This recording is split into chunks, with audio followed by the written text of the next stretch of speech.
नमस्कार, खबरों का पंचनामा देख रहे हैं आप। मैं हूं आपके साथ पूजा। हम लेकर आए हैं देश और दुनिया की 5 बड़ी खबरें, जिस पे चर्चा के लिए मेरे साथ स्टूडियो में मौजूद हैं कैपिटल टीवी के editor in chief doctor Manish Kumar. Doctor साहब, बहुत बहुत स्वागत है आपका। धन्यवाद। सबसे पहले नजर हेडलाइंस पर। निर्मला सीतारमण ने आज मोदी सरकार के दूसरे कार्यकाल का अंतरिम बजट किया पेश। 58 मिनट में गिनाए 10 साल के एक एक काम का लेखा जोखा। गरीब महिलाएं, युवा, किसान पर जोर। बजट में मोदी की गारंटी की झलक। पीएम मोदी ने अंतरिम बजट को सराहा। कहा, विकसित भारत के 4 स्तंभ युवा, गरीब, महिला और किसान को सशक्त करेगा ये बजट। बजट मजबूत भविष्य की गारंटी। विपक्षी नेताओं ने अंतरिम बजट को बताया निराशाजनक। कहा, इसमें देश की आम जनता के लिए कुछ भी नहीं। अखिलेश यादव ने कहा, ये बीजेपी का विदाई बजट। झारखंड में सियासी घमासान जारी। हेमंत सोरेन को पीएमएलए अदालत में ईडी ने किया पेश। 10 दिन की मांगी रिमांड। ईडी की रिमांड पर कल आएगा फैसला। कल सुप्रीम कोर्ट में भी होगी सुनवाई। गिरफ्तार संजय सिंह ने कोर्ट से संसद की कार्रवाई में भाग लेने के लिए अंतरिम जमानत की मांग की। मामले की सुनवाई 3 फरवरी को होगी। खबरों की शुरुआत में सबसे पहले बात मोदी सरकार के दूसरे कार्यकाल के आखिरी बजट की। वित्त मंत्री निर्मला सीतारमण ने आज मोदी सरकार के दूसरे कार्यकाल का आखिरी और पूर्णकालिक महिला वित्त मंत्री के रूप में अपना छठा बजट पेश किया। चुनावी साल में ये पूर्ण नहीं बल्कि अंतरिम बजट पेश किया गया। 58 मिनट लंबे बजट भाषण में सीतारमण ने कहा, हमने अंतरिम बजट की परंपरा को जारी रखा है। मतलब अंतरिम बजट में किसी तरह की कोई लोक लुभावन घोषणाएं नहीं करने की परंपरा चली आ रही है। ऐसे में सरकार की तरफ से बजट में कोई बड़ा ऐलान नहीं किया गया। सीतारमण के भाषण में 4 बातों पर सबसे ज्यादा फोकस किया गया, जिसमें महिलाएं, किसान, गरीब वर्ग और युवाओं पर सबसे ज्यादा फोकस दिखा। बड़ी बात, इनकम टैक्स स्लैब में कोई बदलाव नहीं किया गया। पीएम आवास योजना के तहत 2 करोड़ घर अगले 5 साल में और बनाए जाएंगे।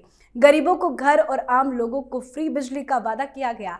हाउसिंग स्कीम लाने का ऐलान। मेडिकल कॉलेजों का विस्तार। कैंसर के लिए टीकाकरण अभियान। आयुष्मान भारत का विस्तार।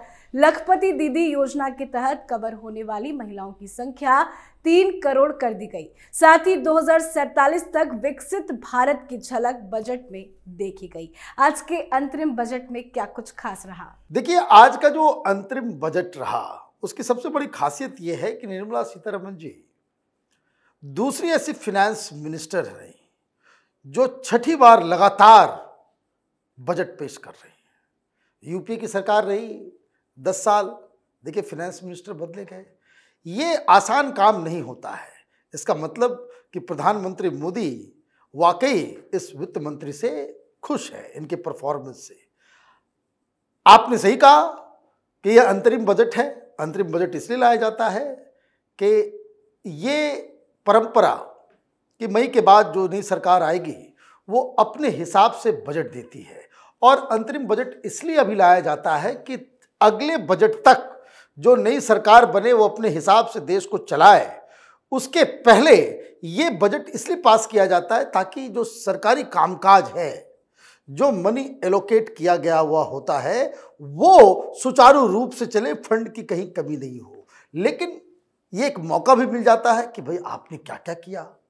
चुनावी साल है तो मौका मिला तो निर्मला सीतारमण ने सरकार की तमाम उपलब्धियां गिना दी। 3-4 चीजें जो इसमें बहुत मार्केबल है। एक, जो करोड़ों घर, उसके लिए सबसे बड़ा जो चीज़ होता है किसी भी परिवार के लिए, किसी भी व्यक्ति के लिए, कि उसके सिर पे अपना छत हो, अपना घर। ये करोड़ों लोगों का पूरा किया जाएगा।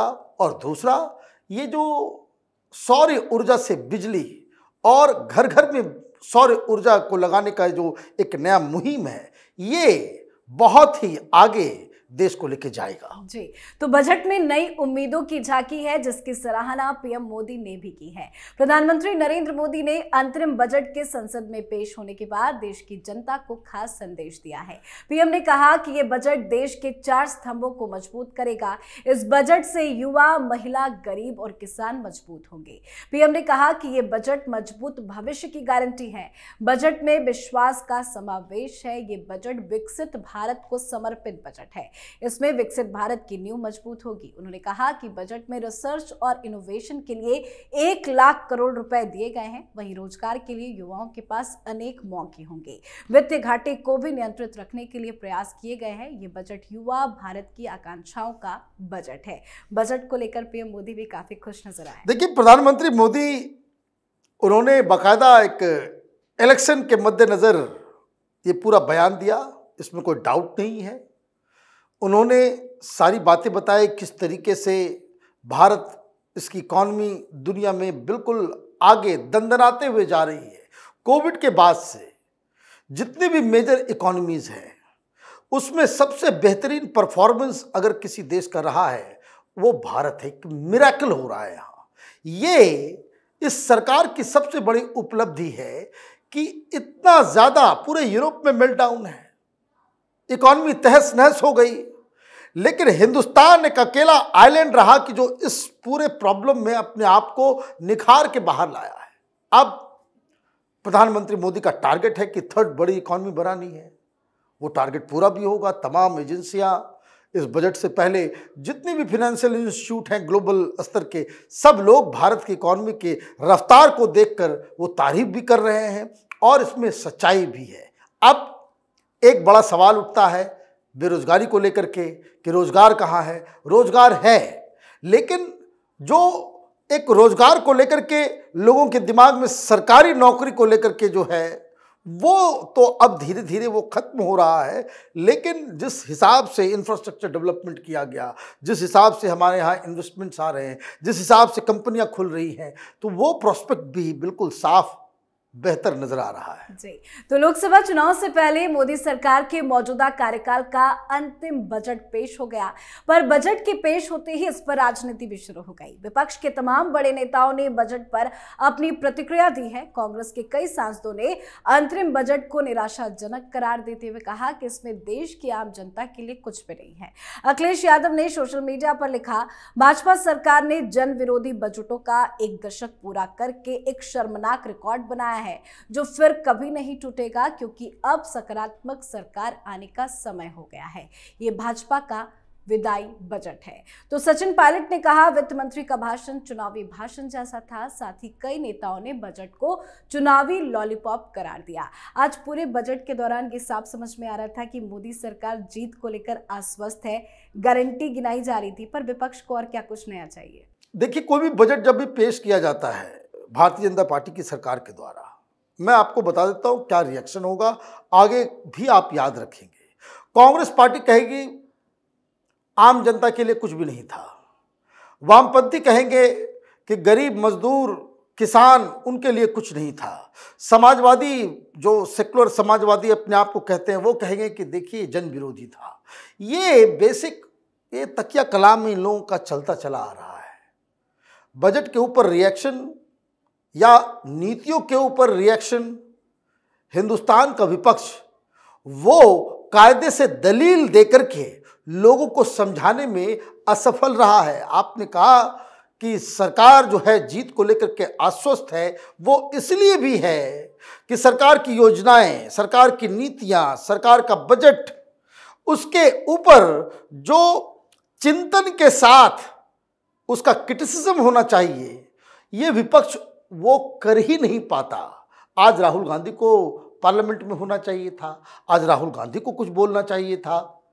तो ये सारी चीज़ें जो नॉर्मल डेमोक्रेसी में पूरी दुनिया भर में आप 1 दिन टाइम लें, 2 दिन टाइम लें, लेकिन आपका जो क्रिटिसिज्म होना चाहिए वो लोगों तक सही तरीके से अब आप कह दिए भाई एंटी पीपल है, तो गरीब विरोधी है, तो किसान विरोधी है, भाई इसको समझाएगा कौन।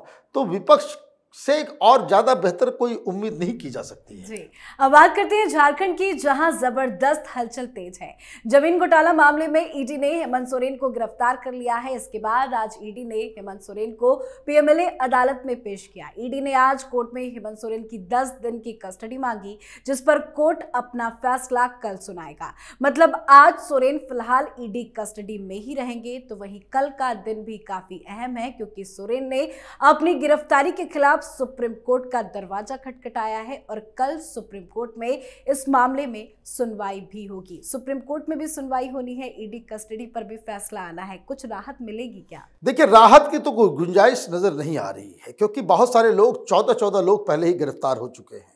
और जो खबर आ रही है, जो ईडी की तरफ से बताया जा रहा है उनके सूत्रों के द्वारा, वो ये कि जो जितने भी लोग पकड़े गए हैं सारे लोगों ने नाम लिया है हेमंत सोरेन का, तो ये बचेंगे कैसे?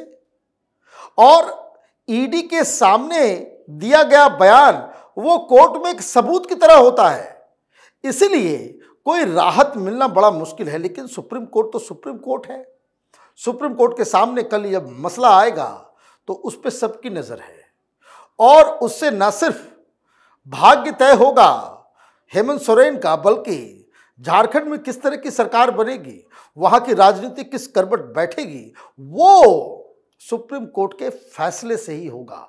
अगर हेमंत सोरेन को राहत नहीं मिलती है तो बहुत बड़ा खेला होने वाला है झारखंड के अंदर। जी, अब बात करते हैं आज की आखिरी खबर की। गिरफ्तार आम आदमी पार्टी के राज्यसभा सांसद संजय सिंह ने राउज एवेन्यू कोर्ट में याचिका दायर कर संसद सत्र में शामिल होने के लिए अंतरिम जमानत की मांग की है। संजय सिंह ने संसद सत्र में शामिल होने के लिए 4 फरवरी से 10 फरवरी तक की अंतरिम जमानत की मांग की है। याचिका में संजय सिंह ने कहा है कि उन्हें राज्यसभा की सदस्यता की शपथ भी लेनी है, ऐसे में उन्हें अंतरिम जमानत दे दी जाए। संजय सिंह ने दिल्ली हाईकोर्ट में नियमित जमानत याचिका दायर कर रखी है, जिस पर हाईकोर्ट ने अपना फैसला सुरक्षित रख लिया है। कोई राहत मिलेगी क्या? देखिए, इनको नॉमिनेट किया गया है तो उनको वक्त दिया जा सकता है, दिया जाना भी चाहिए कि वो कम से कम संसद में आकर के शपथ लें। लेकिन इसमें भी तमाशा करते हैं। अभी देखिए, वो जो केजरीवाल की नज़दीकी मानी जाने वाली स्वाति माहीवाल, उसने शपथ लिया कल, और शपथ लेते हुए उसमें वहाँ भी ड्रामा कर दिया। शपथ पत्र पढ़ा, उसके बाद इनकलाब जिंदाबाद कर दिया। बहुत ज़्यादा इन लोगों को जो है फ्रीडम फाइटर बनने की इच्छा है। तो उसके बाद वाइस प्रेसिडेंट ने बीच में ही रोका, वापस उसको सीट पे भेजा, फिर कहा कि ये बहुत ही पवित्र चीज़ है जो आप शपथ ले रहे हैं, जो लिखा हुआ है वही पढ़ना चाहिए। ये इनको ही नहीं, बाकी तमाम लोगों को उसमें लेकर के इनकलाब जिंदाबाद, आम आदमी पार्टी जिंदाबाद कोई करने लगेगा। ये लोग इस तरह के लोग हैं, कोई अच्छी जगह पे तो इनको जाना ही भेजना ही नहीं चाहिए। किसी चीज की मर्यादा नहीं है इन लोगों के पास। तो फिर उनको वापस बुलाया गया, तब जाकर के वो शपथ लेती हैं। तो शपथ लेने के लिए तो भेजा ही जाएगा, लेकिन अब ये 4 दिन की मांग कर रहे हैं। एक बात और है कि इंटरिम जब ये दिया जाएगा, वो किस तरीके से दिया जाएगा ये तो कोर्ट में जज साहब तय करेंगे कि पुलिस वाले साथ में जाएंगे और मोबाइल वगैरह सब रख लेंगे। उनके साथ हमेशा कोई ना कोई निगरानी हुआ, क्योंकि ये बाहर जाएंगे, पता नहीं किससे बात करें, क्या इन्फ्लुएंस करें, किसको क्या सेटिंग पेटिंग कर दें, उसका कोई भरोसा तो है नहीं। तो ये तो मुझे लग रहा है कि एक फौरी राहत जो है शपथ के लिए, बस उसके लिए जो है कोई छूट इनको मिल सकती है। जी, बहुत बहुत धन्यवाद बातचीत के लिए। धन्यवाद। खबरों का पंचनामा में आज के लिए फिलहाल इतना ही। देश विदेश की बाकी खबरों और उनकी सटीक एनालिसिस के लिए देखते रहिए कैपिटल टीवी। हमें लाइक कीजिए, शेयर कीजिए और कैपिटल टीवी को सब्सक्राइब कीजिए। नमस्कार।